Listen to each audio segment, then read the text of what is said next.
ಹೆಸರು ಮಾನಸ. ನನಗಿವಾಗ ವಯಸ್ಸು 34 ಇಯರ್ಸು. ನನ್ನ ಮೊದಲನೇ ಮಗು ಇದೆ, ಅದು 3 ಇಯರ್ಸ್ ಬಾಯ್. ಸೆಕೆಂಡ್ನೇ ಮಗು ಪ್ರೆಗ್ನೆನ್ಸಿಯಲ್ಲಿ ಆ್ಯಕ್ಚುಲಿ ನನಗೆ ಬ್ಲಡ್ ಕ್ಯಾನ್ಸರ್ ಅಂತ ಗೊತ್ತಾಯಿತು. ಅದು ಹೆಂಗೆ ಗೊತ್ತಾಯಿತು ಅಂತಂದರೆ 8 ಮಂತ್ಸ್ ಇರುವಾಗ ಗೊತ್ತಾಯಿತು. ಅದು ಡಾಕ್ಟರು ಬ್ಲಡ್ಡು ಸ್ವಲ್ಪ ಕಡಿಮೆ ಆಗ್ತಿದೆ ಅಂತ ಹೇಳ್ತಿದ್ರು. ಬ್ಲಡ್ ಟೆಸ್ಟ್ ಮಾಡಿಸೋಣ ಅಂತ ಹೇಳಿದ್ರು. ಬ್ಲಡ್ ಟೆಸ್ಟ್ ಮಾಡಿಸಿದಾಗ ಅದು ಲುಕೇಮಿಯಾ ಇದೆ ಅಂತ ಬಂತು. ಅಂದರೂ ಡಾಕ್ಟ್ರಿಗೆ ಸ್ವಲ್ಪ ಡೌಟ್ ಬಂತು, ಇದೇನು ಆವಾಗಿಂದ ಮಾಡಿಸಿ ಈಗ ಹಿಂಗೆ ಕಾಣಿಸ್ತಿದೆಯಲ್ಲ ಅಂತ ಹೇಳಿ. ಮತ್ತು ಅವ್ರು ಇನ್ನೊಂದು ಬ್ಲಡ್ ಟೆಸ್ಟ್ ಮಾಡಿಸಿದಾಗ ಅದರಲ್ಲಿ ಕನ್ಫರ್ಮ್ ಅಂತ ಗೊತ್ತಾಯಿತು. ಆವಾಗ ಕೇಳಿ ಫುಲ್ಲು ಶಾಕ್ ಆಗೋಗ್ಬಿಡ್ತು. ಯಾಕಂದರೆ 8 ಮಂತ್ಸ್ ಪ್ರೆಗ್ನೆಂಟ್, ನಾನೊಬ್ಬಳೇ ಸಿಂಗಲ್ ಇದ್ದರೆ ಅದು ಬೇರೆ ಥರ. ಅದು ಹೊಟ್ಟೆ ಒಳಗಡೆ ಮಗು ಇಟ್ಕೊಂಡು ಈ ಥರ ಕ್ಯಾನ್ಸರ್ ಅಂತ ಅಂದಾಗ ಮಗುಗೆ ಏನಾಗಿದೆಯೋ ಒಳಗಡೆ ಅಂತ ಸ್ವಲ್ಪ ಭಯ ಆಯಿತು, ಗಾಬರಿ ಆಯಿತು. ಆವಾಗ ಸಖತ್ ಹತ್ಬಿಟ್ಟಿದ್ದೀನಿ. ನನಗಿಂತ ಜಾಸ್ತಿ ನನ್ನ ಹಸ್ಬೆಂಡೇ ಪಾಪ ಹತ್ತಿದ್ದವಾಗ ಕೇಳಿ ಶಾಕಾಗಿ.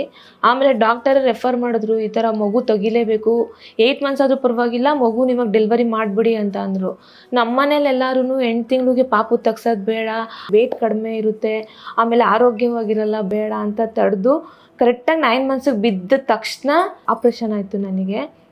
ಪುಣ್ಯಕ್ಕೆ ನನ್ನ ಮಗುಗೆ ಏನೂ ಆಗಿಲ್ಲ, ನನಗೆ ಮಾತ್ರ ಬ್ಲಡ್ ಕ್ಯಾನ್ಸರು ಕನ್ಫರ್ಮ್ ಆಯಿತು. ಆಮೇಲೆ ನಾನು ಆಸ್ಪತ್ರೆಗೆ ತೋರಿಸ್ಬೇಕು ಅಂತ ಹೇಳ್ಬಿಟ್ಟು ಪಾಪು 13 ದಿನ ಇದ್ದಾಗ ಬಿಟ್ಟು ಎಲ್ಲ ಕಡೆನೂ ಸುತ್ತಿದ್ವಿ. ಯಾಕಂದರೆ ಎಲ್ಲಿ ತೋರಿಸ್ಬೇಕು, ಹೆಂಗೆ ಹೋಗಬೇಕು ಅಂತ ಗೊತ್ತಿಲ್ಲ. ಇದು ಫಸ್ಟ್ ಅಲ್ವಾ, ಗಾಬರಿ ಭಯ ಎಲ್ಲ ಇತ್ತು. ನಾನೊಂದು ಹಾಸ್ಪಿಟಲಲ್ಲಿ ತೋರಿಸ್ತಿದ್ದೆ, ಅಲ್ಲಿ ಯಾಕೋ ಕಂಫರ್ಟ್ ಅಂತ ಅನಿಸಿಲ್ಲ. ಯಾಕಂದರೆ ಅಲ್ಲಿ ಸ್ವಲ್ಪ ನರ್ಸು ಎಲ್ಲ ಅಷ್ಟು ರೆಸ್ಪಾನ್ಸ್ ಮಾಡ್ತಾ ಇರಲಿಲ್ಲ ಕೇಳಿದ ತಕ್ಷಣ, ಡಾಕ್ಟರ್ಸು ಅಷ್ಟೇ. ಆಮೇಲೆ ಇಲ್ಲಿ ಅಪೋಲೋದಲ್ಲಿ, ಬನ್ನೇರುಘಟ್ಟದಲ್ಲಿರೋ ಅಪೋಲೋದಲ್ಲಿ ನಮ್ಮ ಅಕ್ಕಗೆ ಡಾಕ್ಟರ್ ಪ್ರತ್ಯೂಷ್ ಡಾಕ್ಟರ್ ಗೊತ್ತಿತ್ತು. ಹಾಸ್ಪಿಟಲಿಗೆ ಬಂದಮೇಲೆ ಪ್ರತ್ಯೂಷ್ ಸರ್ನ ಮೀಟ್ ಮಾಡಿದೆ. ಆವಾಗ ಅವ್ರು ನನಗೆ ಎಕ್ಸ್ಪ್ಲೇನ್ ಮಾಡಿದ್ರು, ಈ ಥರ ಇದೆ ನಿಮ್ಮ ಕಂಡೀಷನು, ಹಿಂಗಿದೆ, ಈ ಥರ ಟ್ರೀಟ್ಮೆಂಟ್ ತೊಗೋಬೇಕು, ಇಷ್ಟು ದಿನ ಆಗುತ್ತೆ ನಿಮಗೆ, ಹಿಂಗೆ ಹಿಡಿಯುತ್ತೆ, 1 ಮಂತ್ ಆದರೂ ನೀವು ಹಾಸ್ಪಿಟಲಲ್ಲಿ ಇರಬೇಕು ಅಂತೆಲ್ಲ ಹೇಳಿದ್ರು. ಸರಿ ಅಂತ ಹೇಳ್ಬಿಟ್ಟು ನಾವು ಹಾಸ್ಪಿಟಲ್ಗೆ ಬಂದ್ವಿ. 1 ಮಂತು ಕರೆಕ್ಟಾಗಿ ನಾನು ಇಲ್ಲೇ ಹಾಸ್ಪಿಟಲ್ ಇದ್ದು ಟ್ರೀಟ್ಮೆಂಟ್ ತೊಗೊಂಡಿದ್ದೀನಿ.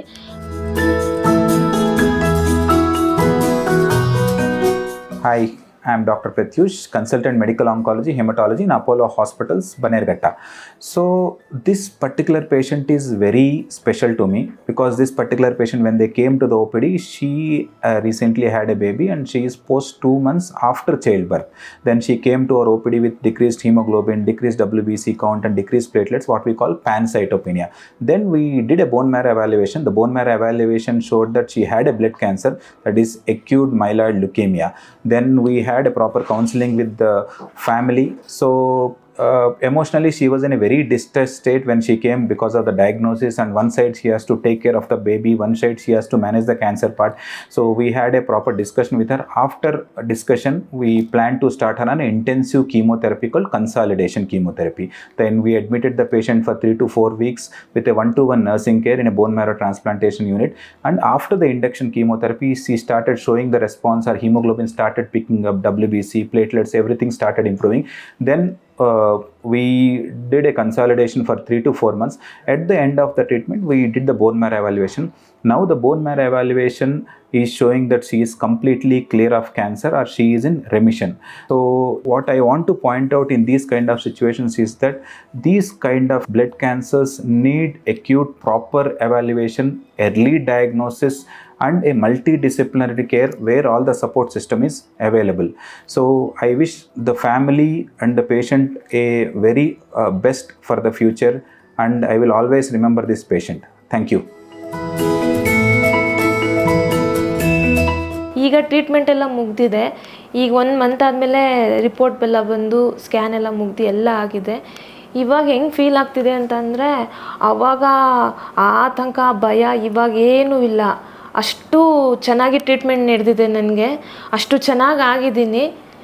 ಎಲ್ಲದಕ್ಕೂ ಕಾರಣ ಪ್ರತ್ಯೂಷ್ ಸರೇನೆ. ನಾನು ಹೇಳೋದು ಒಂದೇ, ಡಾಕ್ಟ್ರು ಹೆಂಗೆ ರೆಸ್ಪಾನ್ಸ್ ಮಾಡ್ತಾರೋ ಅಷ್ಟು ಚೆನ್ನಾಗಿ ಟ್ರೀಟ್ಮೆಂಟ್ ನಡೆಯುತ್ತೆ. ನನಗೆ ಬೇರೆ ಡಾಕ್ಟರ್ಸ್ ಬಗ್ಗೆ ಎಲ್ಲ ಗೊತ್ತಿಲ್ಲ. ಫಸ್ಟು ನಾನು ನೋಡಿದ್ದು ಡಾಕ್ಟರ್ ಪ್ರತ್ಯೂಷ್ ಸರೇನೆ. ತುಂಬ ಚೆನ್ನಾಗಿ ರೆಸ್ಪಾನ್ಸ್ ಮಾಡಿದ್ರು.